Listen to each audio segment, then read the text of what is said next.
Добар ден, започнуваме со Саботна хроника, емисија во која ве потсетуваме за најзначајните настани кои одбележаа изминатава недела. На почетокот, просторот стапуваме на една манифестација со долга традиција. Цели 12 години во различна општина во Скопје се одржува тортијада Сладка мистерија, која покрај уметничкото изразување има и хуманитарен карактер. Оваа година тортијадата се одржа во општина Илинден. Најслатките и најубавите торти беа представени на хуманитарната манифестација Тортијада Сладка мистерија 2018, што се одржа во општина Илинден.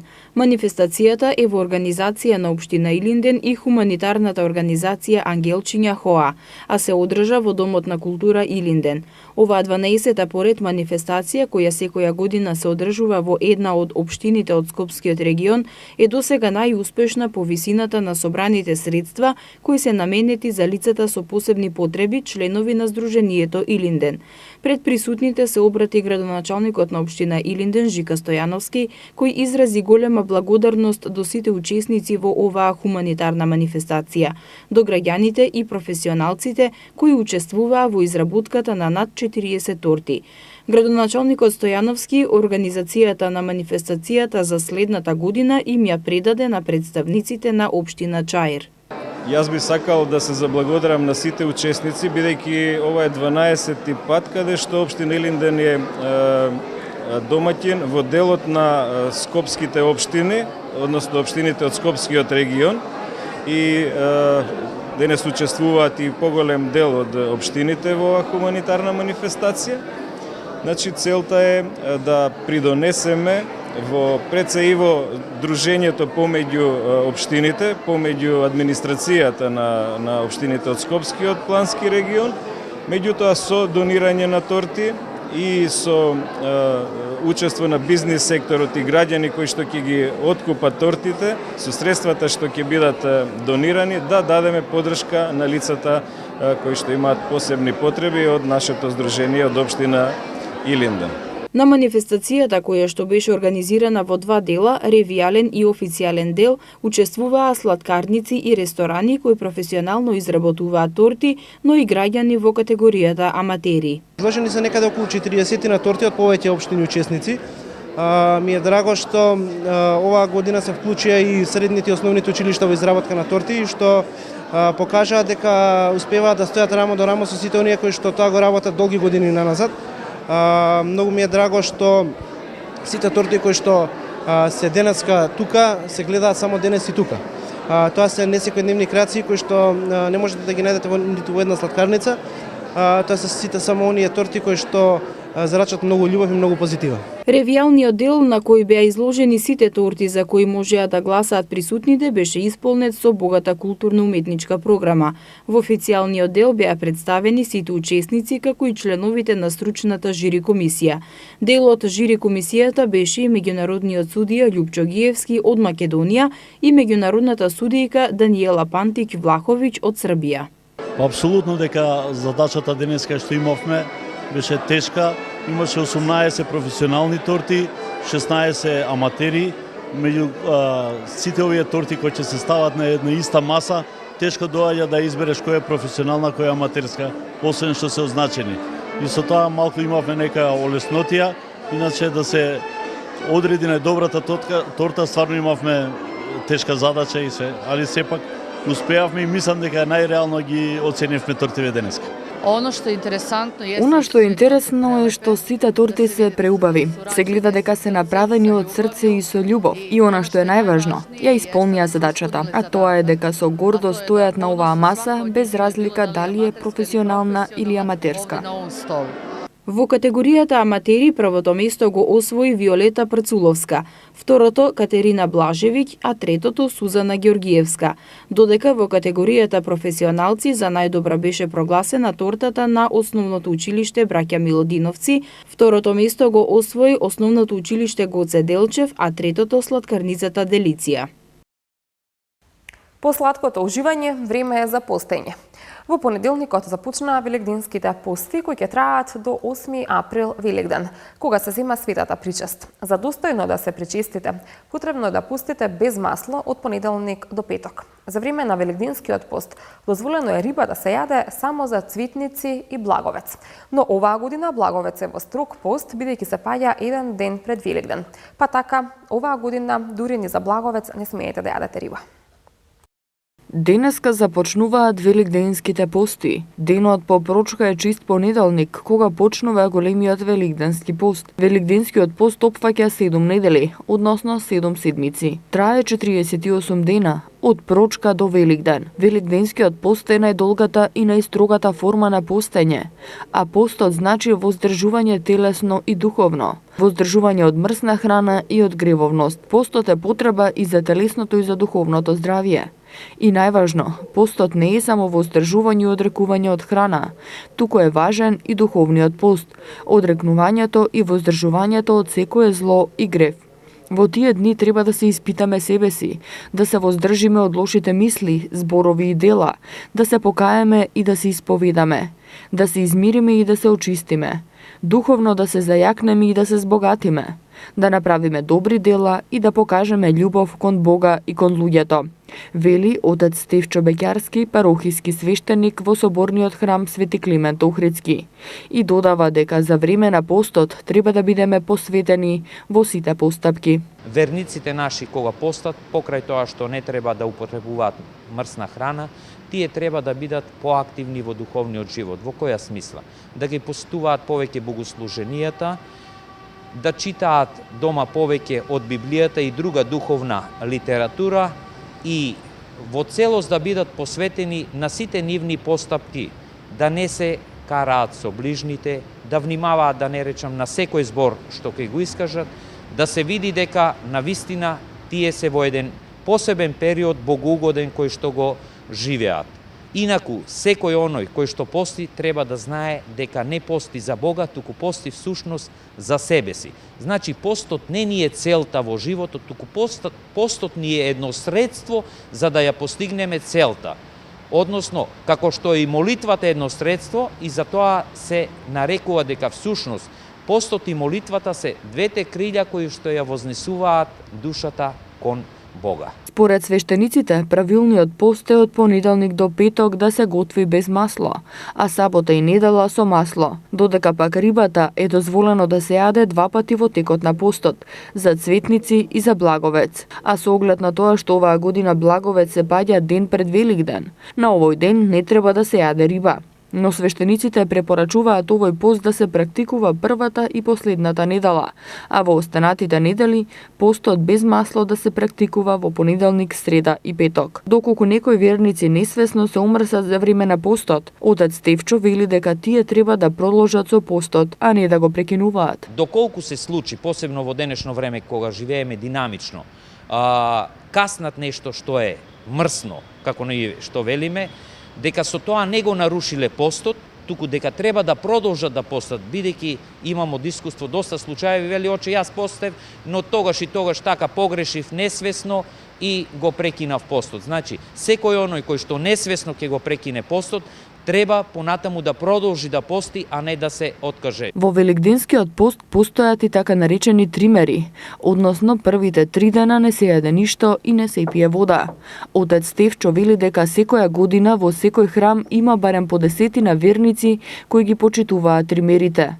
Во великденскиот пост не се прават свадби, ниту се дозволува венчавање. Се задржуваме на тема храна. Македонија во 2021 година од увозник треба да стане извозник на живи свињи и свежо свинско месо. За таа цел Агенцијата за храна и ветеринарство изработи акционен план во кој се предвидуваат повеќе активности за зајакнување на биосигурносните мерки, како изголемување на свеста кај малите домашни фирми. Агенцијата за храна и ветеринарство го започна патот за стекнување на Република Македонија како слободна земја од заразната болест класична чума кај свињите и со добивање на овој статус, Македонија од земја увозник ќе стане земја извозник на живи свињи и свежо свинско месо на пазарите во Европа и светот. За таа цел, агенцијата изработи акционен план во кој се предвидуваат повеќе активности, како што се зајакнување на биосигурnosните мерки во одгледувалиштата на свињи, мониторинг на присуство на вирусот кај дивите свињи и мониторинг на кланиците при колење на свињите за присуство на антитела на вирусот против класична свинска чума, како и подобрување на системот за идентификација и регистрација на свињи во Македонија и прекин на превентивната вакцинација. Последната цел е стекнување на статус слободна земја и овозможување на извоз на свињи во Европа. Директорот на Агенцијата за храна и ветеринарство истакна дека бенефит ќе имаат и фармерите и стопанството. Бенефитот од постигнување на овие биосигурности мерки, бидејќи се многу елементи внатре опфатени, не само ќе се подобри здравствената состојба на животните, трошоците ќе ги намалат за лечење превентива што ги имат на фармата и на крајот очекуваме со овозможувањето на излез на трети пазар на свежо свинско месо да се подобри и економската состојба, тоест стандардот на самите производители. Според досегашните проверки, во поголемите организирани фарми, биосигурносните мерки се на завидно ниво, а со овој статус и активностите кои се преземаат, треба да се крене свеста и кај малите фармери, оние кои што во домашни фарми чуваат по 1 до 2 свињи.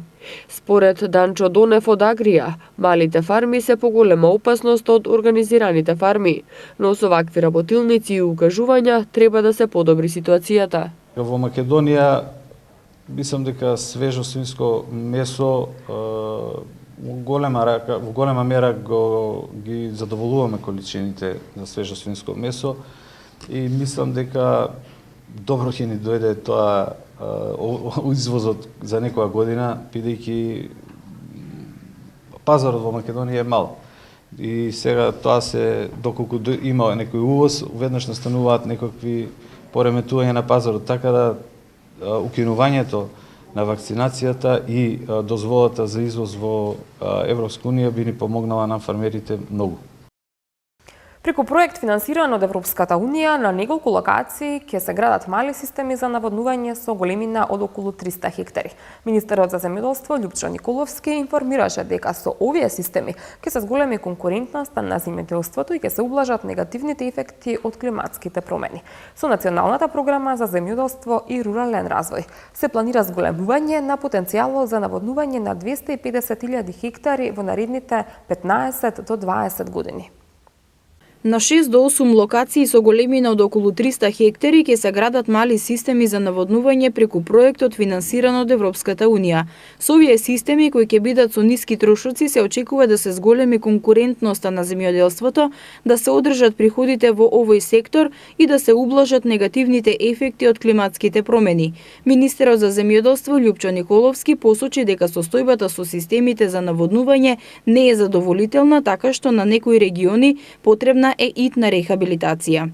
Проектот има две компоненти.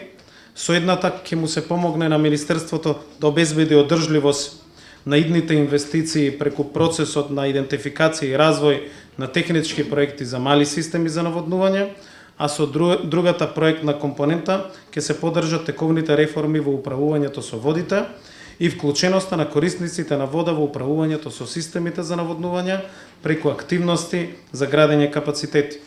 Со овој проект ќе се идентификуваат 6 до 8 локации со големина од околу 300 хектари, на коим се најпотребни системите за наводнување, а потоа ќе се подготват проектите за инвестициите кои што ќе следат.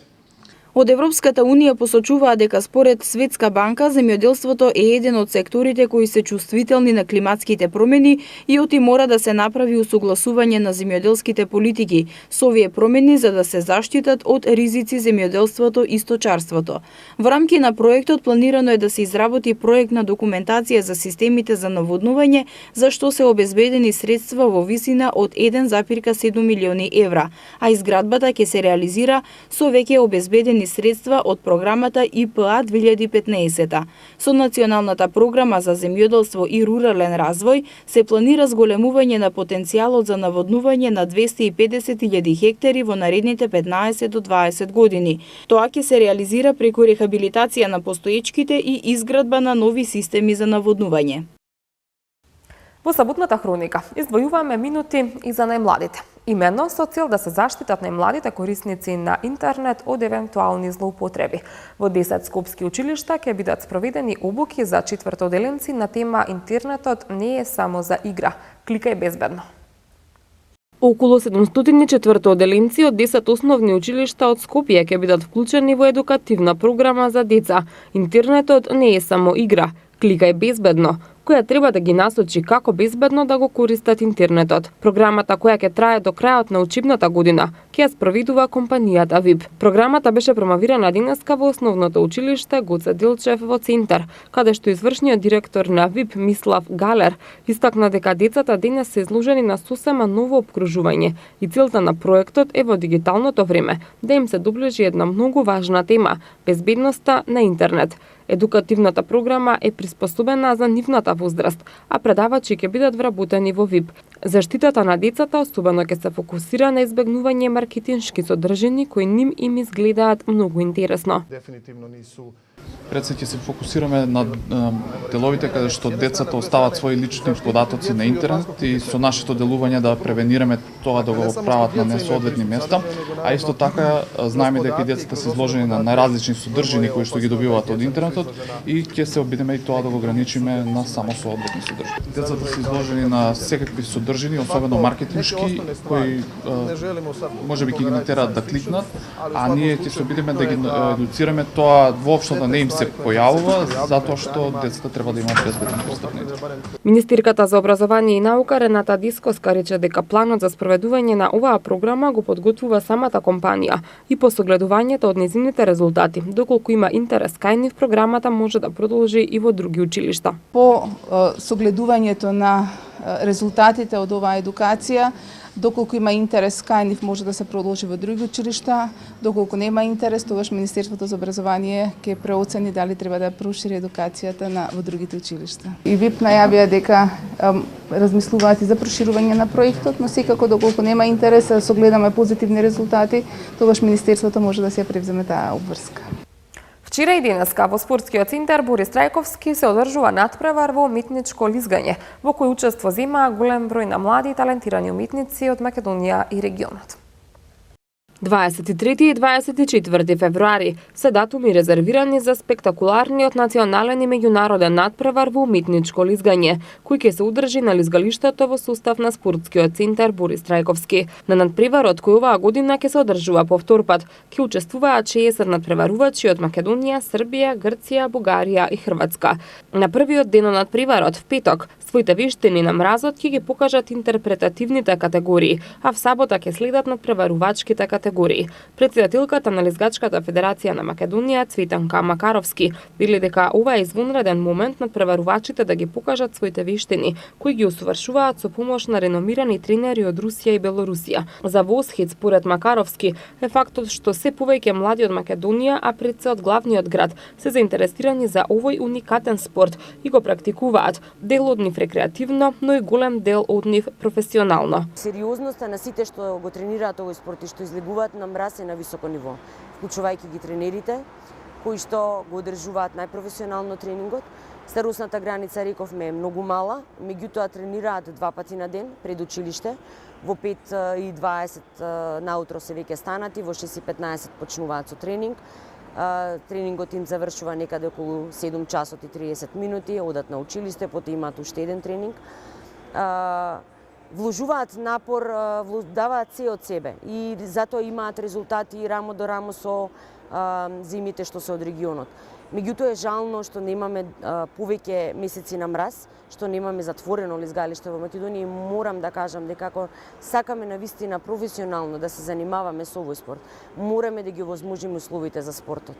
Го пренесуваме во живо преку лайвстрим, имаме меѓународни судии по ИСУ стандарди, тоа е Интернационалната скейтинг унија, по нивните стандарди, имаат кодекс на однесување според ИСУ стандардите. Се борат од најмалиот до највозрастниот, тоа значи од онаа категорија што значи чикс, каде што има надпреварувачи од 6,5, 7,5 годишна возраст, па дури до сениорките, каде што возрастната граница е 21, 2-3 години. Првенството ќе се одржи по критериумите и правилата на Меѓународната унија на уметничко лизгање, а влезот на манифестацијата 2 дена ќе биде слободен. Се уште сме на истата тема. Деталите околу лизгачкиот спорт во Македонија ни ги презентира Цветанка Макаровски, председателка на Лизгачката федерација на Македонија.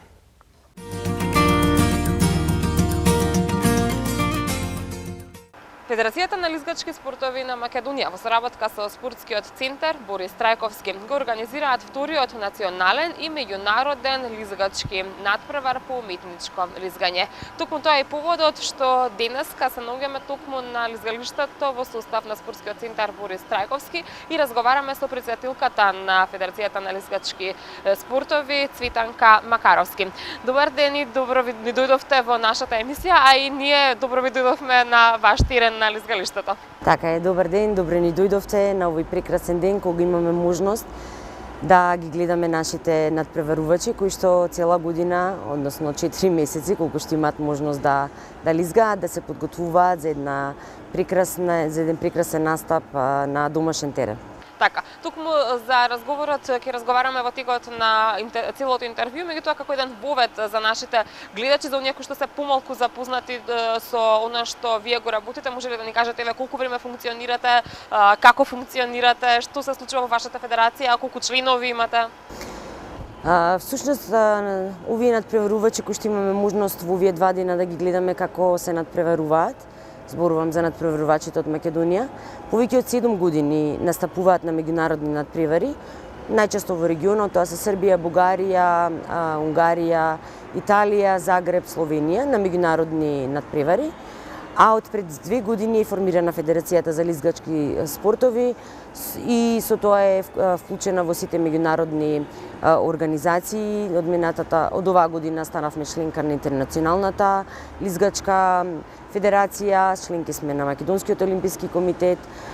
Сите наши напори да бидеме членки, да бидеме сериозни во нашата работа доведоа до тоа да минатата година за прв пат имаме можност да организираме еден национален и меѓународен надпревар во уметничко лизгање со голема поддршка на спортскиот центар Борис Трајковски, Агенцијата за млади спорт, градот Скопје и стопанственици љубители на уметничкото лизгање, кои што и оваа година ни ги отворија вратите да ни помогнат со сето она што ни е неопходно да организираме еден надпревар од ваков ранг. Така, минатата година за прв пат го организиравте овој надпревар, ова е втора година. Научивте ли нешто од минатогодишното искуство? Што е тоа што го применивте оваа година за разлика од лани? Дали има некои новитети во споредба со минатата година? Апсолутно.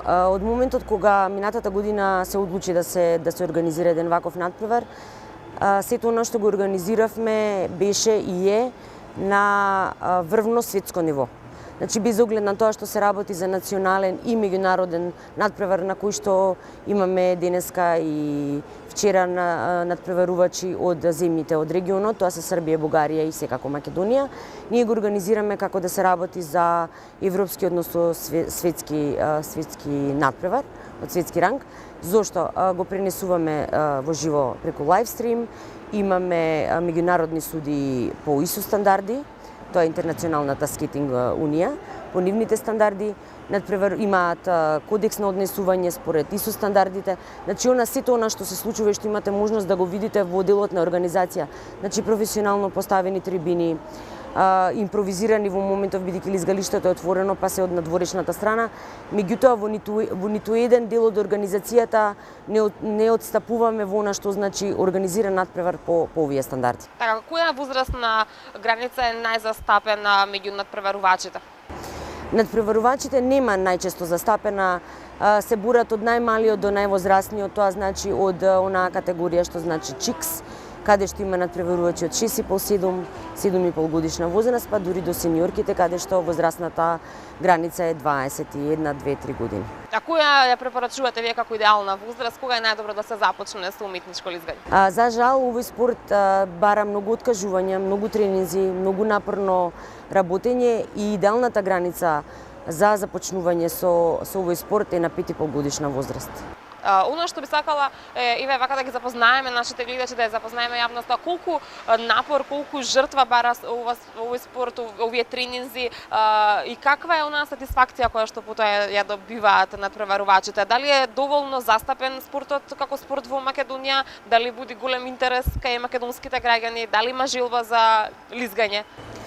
Апсолутно. Интересот за спортување во Македонија не само за овој спорт, морам да кажам, ние сме нација која што има многу таленти во секој спорт, како и во секој спорт, така и во овој се бараат многу пожртвуваност, многу професионално однесување, дури малку повеќе од терените што се на земјена подлога, бидејќи се работи за мраз, и едно невнимание или едно несериозно однесување во однос на тоа како треба да се изведе тренингот може да доведе до повреда, скршеница, па и не дај Боже некоја посериозна повреда. Значи сериозноста на сите што го тренираат овој спорт и што излегуваат на мраз е на високо ниво, вклучувајќи ги тренерите кои што го одржуваат најпрофесионално тренингот. Старосната граница, рековме, е многу мала, меѓутоа тренираат 2 пати на ден пред училиште. Во 5:20 наутро се веќе станати, во 6:15 почнуваат со тренинг. Тренингот им завршува некаде околу 7 часот и 30 минути, одат на училиште, потоа имаат уште еден тренинг. Вложуваат напор, даваат се од себе и затоа имаат резултати рамо до рамо со зимите што се од регионот. Меѓутоа е жално што немаме повеќе месеци на мраз, што немаме затворено лизгалиште во Македонија и морам да кажам дека ако сакаме навистина професионално да се занимаваме со овој спорт, мораме да ги овозможиме условите за спортот. Не сакам да звучи како нешто што е себично и се однесува само на нашиот спорт, ќе кажам за сите спортови. Доколку сакаме да бидеме професионалци и да имаме резултати, треба да ги понудиме условите да се тренираат сите спортови, вклучувајќи го и нашиот спорт. Има ли слух кај институциите? Дали има соработка? Споминавте претходно партнери кои што го потпомагаат одржувањето на надпреварот. Меѓутоа што е со еве како што гледаме самото лизгалиште е отворено, споминавте да се затвори лизгалиштето. Дали имаат слух институциите, невладиниот сектор, владините институции, компаниите да помогнат во тоа? Знаете како слух постои.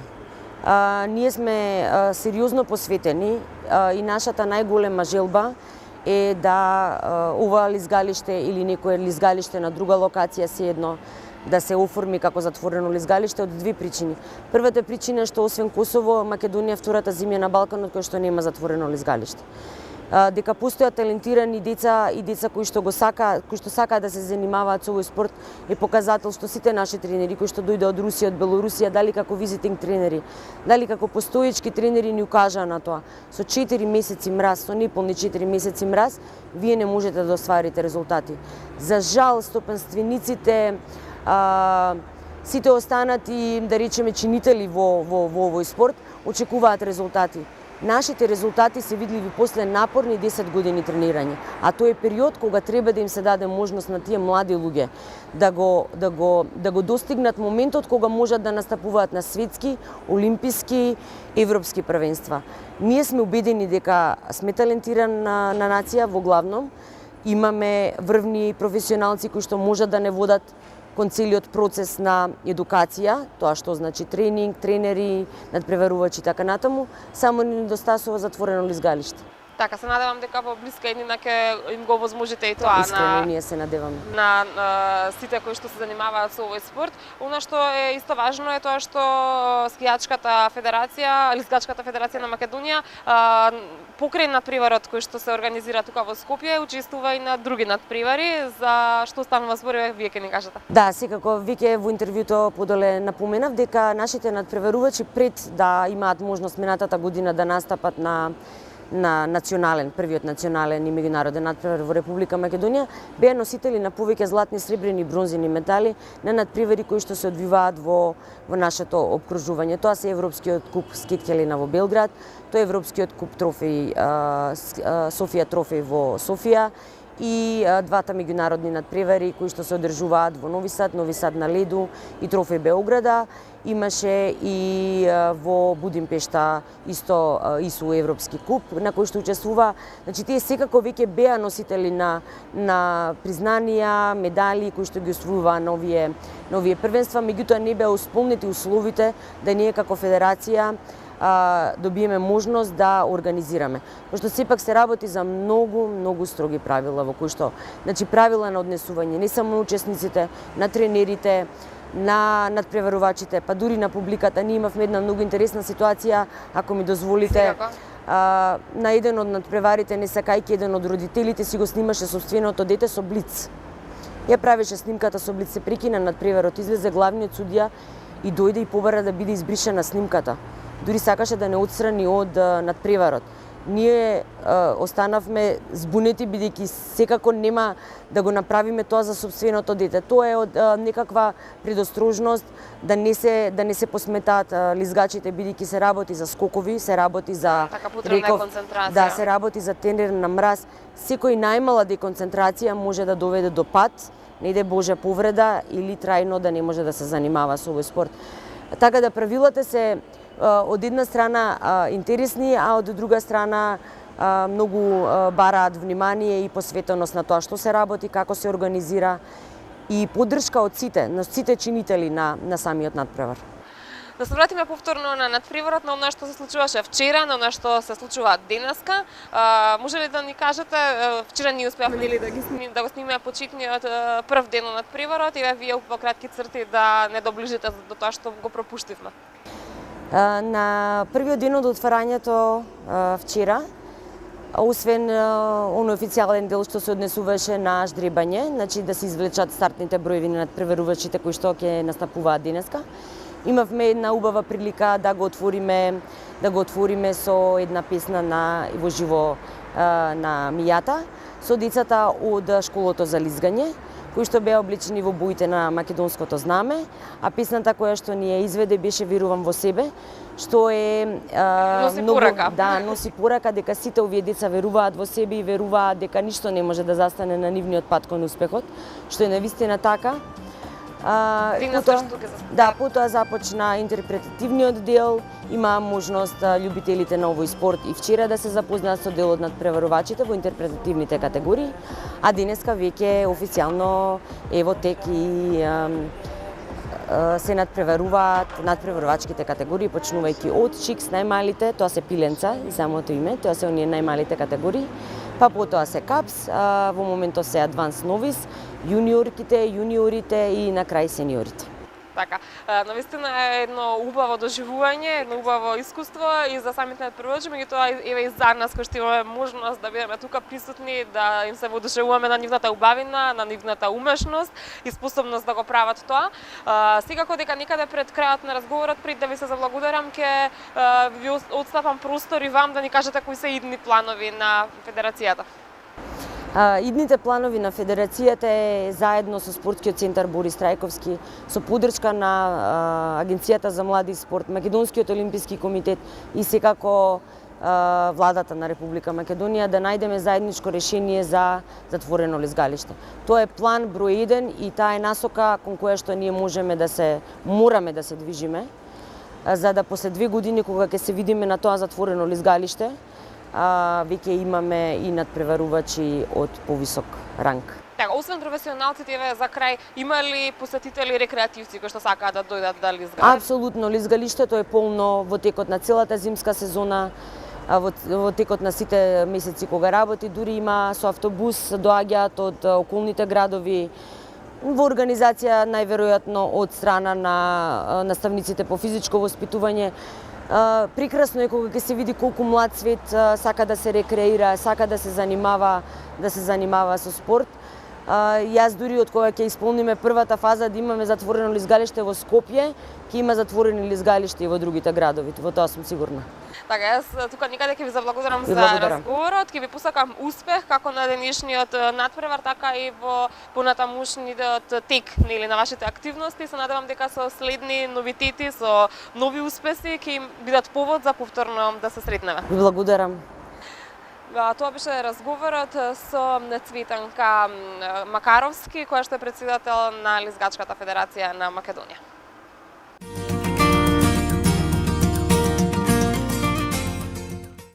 Со оваа мотивирачка сторија за борбата и жилбата за успех на младите спортисти, кои денот го започнуваат на мраз, го заокружуваме и ова издание на Саботната хроника.